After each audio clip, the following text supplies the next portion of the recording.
ఈ వీడియోలో నేను మీకు JNTU college of engineering Kalikiri గురించి చాలా క్లియర్‌గా అయితే ఎక్స్‌ప్లెయిన్ చేస్తాను. ఈ వీడియో చూసిన తర్వాత మీకు ఈ కాలేజీలో ఎవరు జాయిన్ అవ్వచ్చు, ఎవరు జాయిన్ అవ్వకూడదు అనేది మీకు ఒక క్లియర్ కట్‌గా ఐడియా వచ్చేస్తుందన్నమాట. ఈ కాలేజ్ అనేది నాకు స్పెషల్ అనమాట. ఎందుకంటే నేను ఈ కాలేజీలోనే బీటెక్ కంప్లీట్ చేశాను. నాకున్న ఎక్స్పీరియన్స్ అలాగే నేను రీసెంట్‌గానే కొంతమంది జూనియర్స్‌తో అయితే మాట్లాడడం జరిగింది. వాళ్ళు చెప్పిన అప్డేట్స్ని అన్నిటిని ఇన్క్లూడ్ చేస్తూ ఈ వీడియోలో అయితే చెప్తాను. కాబట్టి వీడియోని ఎండ్ వరకు చూడండి. వీడియో స్టార్ట్ చేసే ముందు నా నుంచి చిన్న రిక్వెస్ట్ ఏంటంటే మన ఛానల్లో ఉన్న వీడియోస్ ఒకసారి చెక్ చేయండి. ప్రతి వీడియో కూడా ఏదో చేయాలని అయితే ఎప్పుడు చేయలేదండి. సో ప్రతి వీడియో కూడా ఆ కాలేజీలో చదువుతున్న స్టూడెంట్తో మాట్లాడి వాళ్ళు చెప్పిన ఇన్ఫర్మేషన్ గ్యాదర్ చేసి మీకైతే నేను వీడియోస్ అయితే ప్రొవైడ్ చేయడం జరిగింది. ఇటువంటి కంటెంట్ అనేది మీకు మ్యాక్సిమం ఎక్కడ దొరకఉండదు అనేది నేను అనుకుంటున్నాను.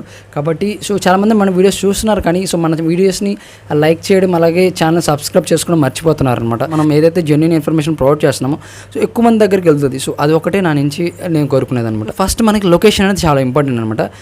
ఈ కాలేజ్ అనేది మనకి మదనపల్లి తిరుపతి మధ్యలో ఉంటుంది అనమాట. తిరుపతి నుంచి అరౌండ్ 70 కిలోమీటర్ డిస్టెన్స్లో ఉంటుంది. మదనపల్లి నుంచి 40 కిలోమీటర్ డిస్టెన్స్లో అయితే ఉంటుంది. అలాగే మనకి రాయచోటి నుంచి చూసుకున్నట్లయితే రాయచోటి నుంచి కూడా ఒక 40 కిలోమీటర్ డిస్టెన్స్లో ఉంటుంది అనమాట. మీరు మదనపల్లి నుంచి రావాలనుకుంటే మదనపల్లి నుంచి తిరుపతికి వెళ్ళే బస్సెస్ ఉంటాయి అనమాట. డైరెక్ట్గా మీకు కాలేజ్ ముందు ఆపేస్తాయి. మీరు కాలేజ్ నేమ్ని స్పెసిఫిక్గా మెన్షన్ చేయాలన్నమాట. JNTU college of engineering Kalikiri అని మెన్షన్ చేస్తే ఆపేస్తారనమాట. అలాగే తిరుపతి నుంచి రావాలంటే తిరుపతిలో మీకు మదనపల్లి బస్సెస్ ఉంటాయి అనమాట. తిరుపతి టు మదనపల్లి. ఆ బస్సెస్ ఎక్కినట్లయితే మీరు కూడా సేమ్ కాలేజ్ నేమ్ అంటే మెన్షన్ చేసినట్లయితే మీకు college name JNTU college of engineering Kalikiri mention చేస్తే కాలేజ్ ముందు మీకు బస్సెస్ అని ఆపుతారు. ఇక్కడ గుర్తుపెట్టుకోవాల్సింది ఏంటంటే మీకు కలికిరి అనేది ఒక మండలం అనమాట, ఒక విలేజ్. మీకేంటంటే మీరు కలికిరి అని చెప్తే కలికిరిలో దించేస్తారు. కలికిరి నుంచి కాలేజ్ అనేది అవుట్స్కర్ట్స్లో ఉంటుంది. ఒక 1 to 1.5 కిలోమీటర్ డిస్టెన్స్లో ఉంటుంది. కాబట్టి మీరు మళ్ళీ కలికిరిలో దిగేసి అక్కడి నుంచి కాలేజ్కి రావాలంటే మీకు ఆటోస్లో తీసుకుని రావాల్సి ఉంటుంది. కాబట్టి చూసుకోండి, మీకు ఏమన్నా స్పెసిఫిక్గా థింగ్స్ ఏమైనా కొనుక్కోవాలనుకుంటే ఆ సెంటర్లో దిగండి, అక్కడ తీసుకోండి. లేదు మీ దగ్గర అన్ని స్పెసిఫిక్గా ఉన్నాయి అనుకుంటే డైరెక్ట్గా కాలేజీ ముందే దిగండి. ఇంకో పాయింట్ మీరు గుర్తుపెట్టుకోవాల్సింది ఏంటంటే ప్రజెంట్ అయితే హైవే కన్స్ట్రక్షన్ అనేది జరుగుతుందన్నమాట ఆ రూట్లో. నెక్స్ట్ మనము కాలేజీలో జాయిన్ అవ్వాలంటే మనకున్న పాసిబిలిటీస్ మెయిన్గా 2 పాసిబిలిటీస్ అనమాట. ఇంటర్ తర్వాత ఎంసెట్ కౌన్సిలింగ్ ద్వారా జాయిన్ అవ్వచ్చు. అలాగే డిప్లొమా తర్వాత ఈసెట్ కౌన్సిలింగ్ ద్వారా మీరు ఈ కాలేజీలో జాయిన్ అవ్వచ్చు. మీకు ఎటువంటి పేమెంట్ సీట్స్ అనేవి ఈ కాలేజీలో అవైలబిలిటీలో ఉండవు. నెక్స్ట్ మనం బ్రాంచెస్ గురించి మాట్లాడుకుంటే కామన్ బ్రాంచెస్ అయిన civil, mechanical, triple E, EC, సిఎస్సితో పాటు అడిషనల్గా ఫుడ్ టెక్నాలజీ బ్రాంచ్ కూడా ఈ కాలేజీలో అయితే ఉండడం జరుగుతుంది. నెక్స్ట్ మీకు ఫీజ్ స్ట్రక్చర్ గురించి మాట్లాడుకుంటే ఇక్కడ ఫీజు గురించి మాట్లాడుకుంటే మీకు ఫీజు రింబర్స్మెంట్ వస్తుంది అనుకుంటే మీరు కాలేజ్ ఫీజు అనేది పే చేయాల్సిన అవసరం లేదు. ఈ కాలేజ్ కాదు, ఏ కాలేజీలో కూడా మీకు ఫీజు రింబర్స్మెంట్ వచ్చినట్లయితే కాలేజ్ ఫీజు పే చేయాల్సిన అవసరం లేదు. ప్రతి కాలేజీలోనే కొన్ని స్పెసిఫిక్ ఫీజెస్ ఉంటాయన్నమాట. అది ఆ కాలేజీని బట్టి ఉంటుంది. ఈ కాలేజ్ గురించి మాట్లాడుకుంటే మీరు స్టార్టింగ్లో 12,850 అరౌండ్ 13,000 అమౌంట్ అనేది మీరు పే చేయాల్సి ఉంటుంది. 13,000 రూపాయలు అనేది మీరు స్టార్టింగ్లో కాలేజీకి పే చేయాల్సి ఉంటుంది.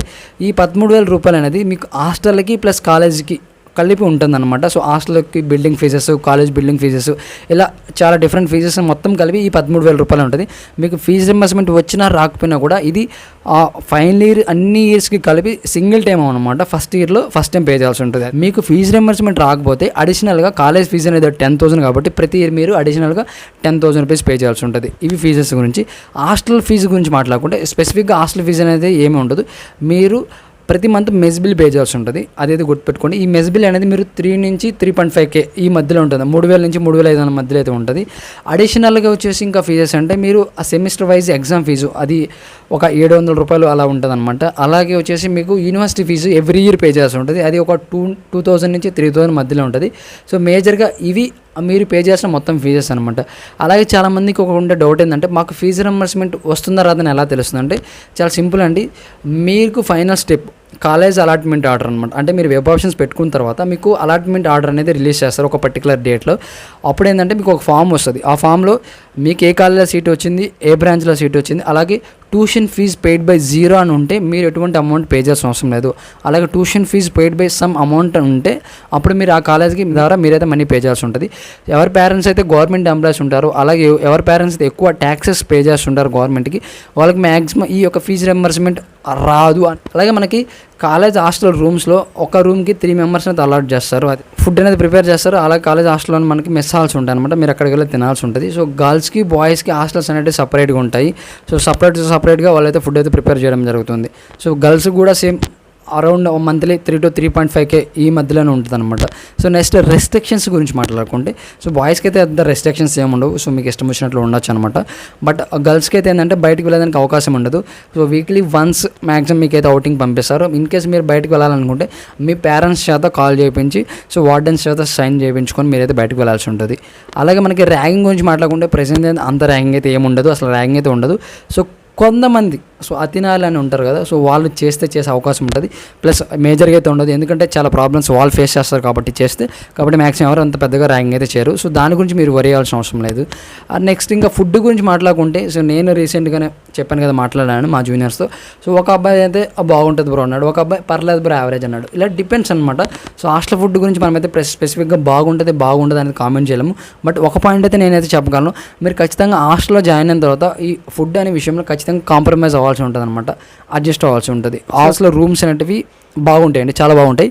అంటే రూమ్ అంటే స్పేషియస్గా ఉంటుంది. రూమ్కి 3 మెంబర్స్ని అలొకేట్ చేస్తారు, 2 ఫ్యాన్స్ ఉంటాయి, ఒక బాల్కనీ ఉంటుంది.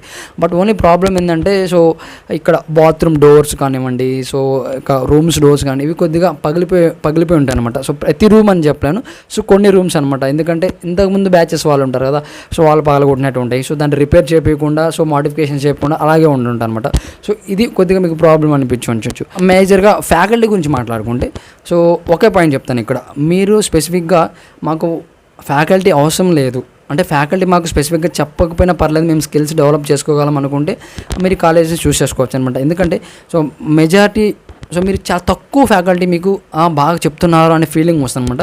సో చాలా ఎక్కువ మంది ఫ్యాకల్టీ అరే ఏం చెప్తున్నారా మనకి ఏం అర్థం కావట్లేదు అనే ఫీలింగే వస్తుంది. సో అది టు బీ ఫ్రాంక్ చెప్పాలంటే అలాగే ఉంటారు అనమాట ఫ్యాకల్టీ. సో అదైతే గుర్తుపెట్టుకోండి. సో నేను చెప్తున్నా కదా, సో ఫ్యాకల్టీ గురించి మీరు మైండ్లో పెట్టుకుంటే కష్టం అనమాట. అంటే నాకు స్పెసిఫిక్గా కాలేజీలో ప్రతి ఫ్యాకల్టీ చాలా బాగా చెప్పాలి, అప్పుడే నేను మంచిగా నేర్చుకోగలను అనే ఒక మైండ్ సెట్ ఉంటే కష్టం అనమాట. ఆ యూనిఫామ్ గురించి మాట్లాడుకుంటే మీ స్పెసిఫిక్గా ఎటువంటి యూనిఫామ్ అయితే ఉండదు.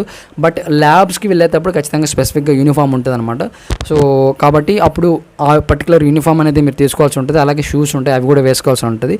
మీకు యూనిఫామ్ అనేది మీరు కాలేజ్కి వెళ్తే ఆ మ్యాక్సిమం చెప్తారు, కొద్దిగా టైం ఇస్తారనమాట. సో దాంట్లో మీకు ఎటువంటి ప్రాబ్లం ఉండదు. వచ్చేసి ప్లేస్మెంట్స్ గురించి మాట్లాడుకుంటే, సో ప్లేస్మెంట్స్ అనేటివి మీరు ఎక్స్పెక్ట్ చేసినంత పెద్దగా అయితే ఏముండవు.